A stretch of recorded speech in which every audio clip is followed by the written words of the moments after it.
Hello प्यारे दोस्तों, आप सभी का स्वागत है आपके अपने यूट्यूब चैनल मेंटेन क्लासेज में।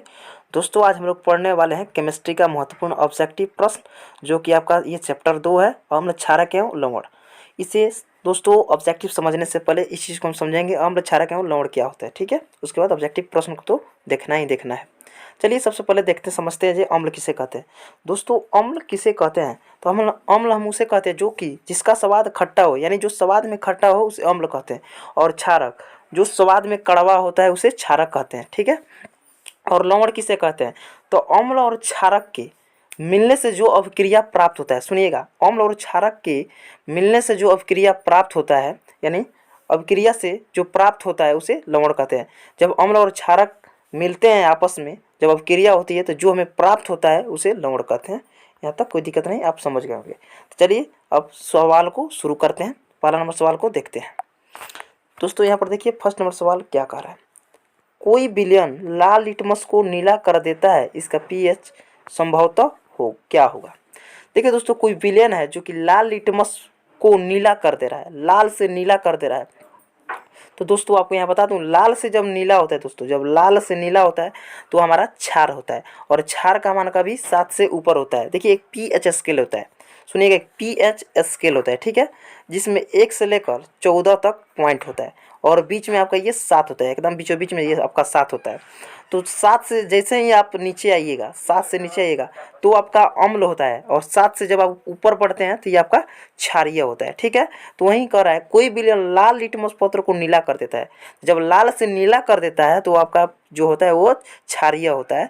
तो क्षारीय मान देखिए इसमें 7 से ऊपर होता है, तो 7 से ऊपर क्या है, यहाँ पर 10 दिख रहा होगा, 10 दिख रहा होगा, ठीक है। अगर नीला से अगर लाल कर देता, अगर नीला से लाल कर देता तो हमारा अम्ल होता, जब अम्ल होता तो उसका मान 7 से कम होता। तो यहाँ पर बात कर रहा है कि लाल लिटमस को, सुनिएगा, लाल लिटमस को नीला कर दे रहा है, लाल को क्या कर दे रहा है, नीला कर दे रहा है, तो हमारा क्षार होता है, और क्षार का मान क्या होता है दोस्तों, 7 से ऊपर होता है, इसलिए आपका ऑप्शन डी बिल्कुल राइट हो जाएगा। चलिए अगला सवाल को देखते हैं।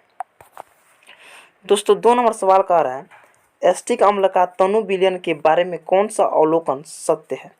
एस्टिक अम्ल का तनु विलयन के बारे में कौन सा अवलोकन सत्य है, तो दोस्तों यह सिरका सी गंध देता है, सिरका सी गंध देता है, इसलिए आपका ऑप्शन ए बिल्कुल राइट हो जाएगा। अगला सवाल को देखिए दोस्तों, 3 नंबर सवाल क्या कह रहे हैं, अल्कोहल में उबली पत्ती पर आयोडीन विलयन की कुछ बूंद डालने पर पत्ती का रंग हो जाता है। अल्कोहल में उबली पत्ती पर आयोडीन विलयन की कुछ बूंद डालने पर पत्ती का रंग जो होता है दोस्तों, ये नीला और काला हो जाता है, नीला और काला हो जाता है, ठीक है।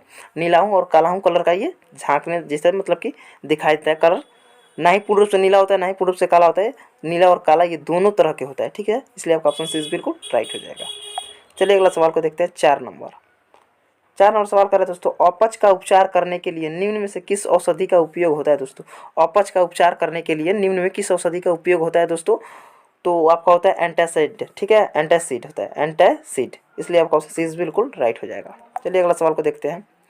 5 नंबर सवाल कर रहा है, किसी भी उदासीन विलयन का पीएच होता है। दोस्तों किसी भी उदासीन विलयन का पीएच मान होता है, दोस्तों हमने बताया था ना कि स्केल होता है, पीएच स्केल, यहाँ 1 से शुरू होता है और लास्ट में 14 होता है, बीचों बीच सेंटर में क्या होता है आपका, ये 7 होता है।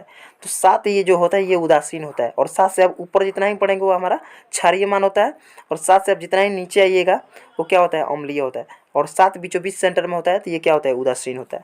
तो यहाँ पर दोस्तों मैं आपको बता दूँ, दोस्तों यहाँ पर बता दे रहा हूँ आपको, किसी भी उदासीन विलयन का पीएच जो होता है दोस्तों, यानी पीएच मान ये आपका 7 होता है, इसलिए आपका ऑप्शन बी बिल्कुल राइट हो जाएगा।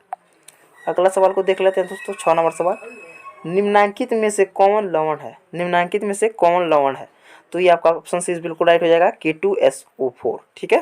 चलिए आगे बढ़ते हैं, थोड़ा बड़ा कर लेते हैं, चलिए यहाँ से इसे समझते हैं। दोस्तों 7 नंबर सवाल कर रहा है, किसी लाल तप्त आयरन पर जल वाष्प प्रवाहित करने पर कौन सा यौगिक प्राप्त होता है। दोस्तों तो आपका Fe3O4 होता है, इसलिए आपका ऑप्शन सी बिल्कुल राइट हो जाएगा, Fe3O4 होता है। चलिए अगला सवाल को देखते हैं। ये 8 नंबर सवाल है दोस्तों, हमारा शरीर यानी हमारे शरीर में पीएच कितने पराशर के बीच कार्य करता है। हमारे शरीर में जो पीएच होता है वो कितने पराशर के बीच काम करता है, तो ये 7.0 से लेकर 7.8 तक, ये आपका ऑप्शन 20 बिल्कुल राइट हो जाएगा। चलिए अगला सवाल को देखते हैं। दोस्तों 9 नंबर सवाल का रहा है, बहुत ही प्यारा सवाल है, अच्छा सवाल है, बेकिंग पाउडर का अणु सूत्र होता है। दोस्तों बेकिंग पाउडर का अणु सूत्र होता है NaHCO3, इसलिए आपका ऑप्शन सी बिल्कुल राइट हो जाएगा। दोस्तों आप लोग जुड़े रहिए, बहुत जल्द मैं सभी का अणु सूत्र का जितना भी है फॉर्मूला लेकर मैं आ रहा हूँ, आप लोग को जल्द मिलेगा। चलिए, निम्नांकित में कौन विजातीय यौगिक है दोस्तों? निम्नांकित में कौन विजातीय यौगिक है दोस्तों? तो देखिए, चूना और ये खड़िया और संगमरमर, ये तीनों जो है ना एक दूसरे से तालमेल रखता है, ठीक है, एक दूसरे में इनका अक्स पाया जाता है, गुण पाया जाता है। लेकिन प्लास्टर ऑफ पेरिस होता है ना, ये ऑप्शन डी, ये प्लास्टर ऑफ पेरिस, अच्छा से बता दे रहा हूँ दोस्तों, ये प्लास्टर ऑफ पेरिस ये अलग गुण का होता है, ठीक है। इसलिए इसमें बोल रहा है आपस से निम्नलिखित कौन विजातीय यौगिक है, तो आपका दोस्तों विजातीय यौगिक पूछे तो आपका प्लास्टर ऑफ पेरिस हो जाएगा, ऑप्शन डी इज बिल्कुल राइट, ठीक है। चलिए अगला सवाल को देखते हैं दोस्तों। 11 नंबर सवाल कह रहा है, निम्नलिखित में से पीएच का कौन सा मान क्षारक विलयन देता है? दोस्तों निम्नलिखित में पीएच का कौन सा मान क्षारक विलयन देता है? हमने बताया था स्केल को बनाकर इससे, यानी बीचों बीच में 7 होता है और 7 से जब आप ऊपर बढ़ते हैं तो आपका क्षारक हो जाता है, और 7 से नीचे आते हैं तो ये आपका अम्लीय होता है। तो यहाँ पर बोल रहा है निम्नलिखित में पीएच का कौन सा मान क्षारक देता है? तो 7 से जब आप ऊपर बढ़िएगा तो क्षारक होता है, इसलिए आपका ऑप्शन डी बिल्कुल राइट हो जाएगा। 7 से ऊपर 13 ही दिख रहा है, ठीक है, इसलिए ऑप्शन डी बिल्कुल राइट। चलिए अगला सवाल को देखते हैं दोस्तों। 12 नंबर सवाल कर रहा है, सोडियम क्लोराइड के जलीय विलयन से विद्युत धारा प्रवाहित करने पर यह वियोजित होकर सोडियम हाइड्रोक्साइड बनाता है, इस प्रक्रिया को कहते हैं दोस्तों। तो इस अभिक्रिया को क्या कहते हैं दोस्तों, बताइए हमको। तो इस अभिक्रिया को दोस्तों हम लोग कहते हैं क्लोर क्षार अभिक्रिया, इसलिए आपका ऑप्शन ए भी इस बिल्कुल राइट हो जाएगा। चलिए अगले सवाल की ओर चलते हैं। 13 नंबर सवाल देखिए दोस्तों, निम्नलिखित अम्लों में से कौन प्रबल अम्ल है? दोस्तों निम्नलिखित अम्लों में से कौन प्रबल अम्ल है दोस्तों? तो ये आपका सल्फ्यूरिक अम्ल जो होता है प्रबल अम्ल होता है, इसलिए आपका ऑप्शन सी बिल्कुल राइट हो जाएगा। चलिए अगला सवाल को देख लेते हैं। 14 नंबर सवाल कर रहा है, अम्लीय ऑक्साइड के विलयन का पीएच मान क्या होता है? दोस्तों अम्लीय का बात कर रहा है, अम्लीय ऑक्साइड के विलयन का पीएच मान होता है, तो हमने क्या कहा पीएच मान 7 से जब नीचे रहता है तो हमारा अम्लीय मान होता है, यानी अम्लीय विलयन होता है। तो 7 से देखिए जब कम रहेगा तो अम्लीय में गिनती होता है, इसलिए अम्लीय ऑक्साइड के विलयन का पीएच मान क्या होगा? तो 7 से कम होगा, तो 7 से कम कौन है दोस्तों? तो ये आपका 4 है, इसलिए आपका ऑप्शन डी बिल्कुल राइट हो जाएगा। आपका ऑप्शन डी बिल्कुल राइट हो जाएगा। चलिए अगला सवाल को देखते हैं दोस्तों। 15 नंबर सवाल क्या कर रहा है, निम्नांकित में कौन क्षारक अम्ल है? दोस्तों निम्नांकित में कौन क्षारक अम्ल है दोस्तों? तो ये आपका सल्फ्यूरिक अम्ल ही होता है, प्रबल अम्ल का है या क्षारक अम्ल का है, आपका सल्फ्यूरिक अम्ल होता है, इसलिए आपका ऑप्शन 20 बिल्कुल राइट हो जाएगा। चलिए अगला सवाल की ओर चलते हैं दोस्तों। 16 नंबर सवाल देखिए, लिटमस विलयन जो बैगनी रंग का रंजक होता है यह किस पदार्थ का बना होता है? दोस्तों लिटमस विलयन जो बैगनी रंग का रंजक होता है यह किस पदार्थ का बना होता है? दोस्तों तो ये लिचेन का बोला होता है, ठीक है, इसलिए आपका ऑप्शन 20 बिल्कुल राइट हो जाएगा, लिचेन। चलिए अगला सवाल को जल्दी जल्दी देखते हैं। 17 नंबर सवाल देखिए, जल में घुलनशील भस्म कहलाता है? दोस्तों जल में घुलनशील भस्म कहलाता है दोस्तों, तो जल में घुलनशील भस्म क्या कहलाता है दोस्तों, बताइए हमको।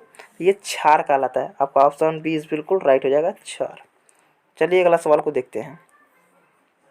18 नंबर सवाल देखिएगा दोस्तों, मिल्क ऑफ मैग्नीशियम का पीएच मान होता है? दोस्तों मिल्क ऑफ मैग्नीशियम का पीएच मान क्या होता है दोस्तों?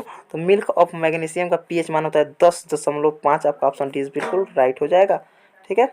चलिए 19 नंबर सवाल देखिए दोस्तों, क्या कह रहा है, निम्नलिखित में से कौन द्विक्षारकीय अम्ल है? दोस्तों द्विक्षारकीय अम्ल का बात कर रहा है दोस्तों, तो आपका हो जाएगा H2SO4, ऑप्शन डी बिल्कुल राइट हो जाएगा। वहीं पर बात कर लें दोस्तों, ये लास्ट नंबर सवाल है, तो ये 20 नंबर सवाल, बैटरी का अम्ल है दोस्तों, बैटरी का अम्ल है दोस्तों, तो सांद्र H2SO4 आपका ऑप्शन सी बिल्कुल राइट हो जाएगा। दोस्तों उम्मीद करता हूँ यहाँ तक आप सभी को अच्छा से समझ में आया होगा। दोस्तों आपको समझ में आ गया तो वीडियो को लाइक करके चैनल को सब्सक्राइब करके हमसे जुड़ सकते हैं। फिर मिलते हैं तब तक नेक्स्ट वीडियो के साथ, तब तक जय हिंद, वंदे मातरम।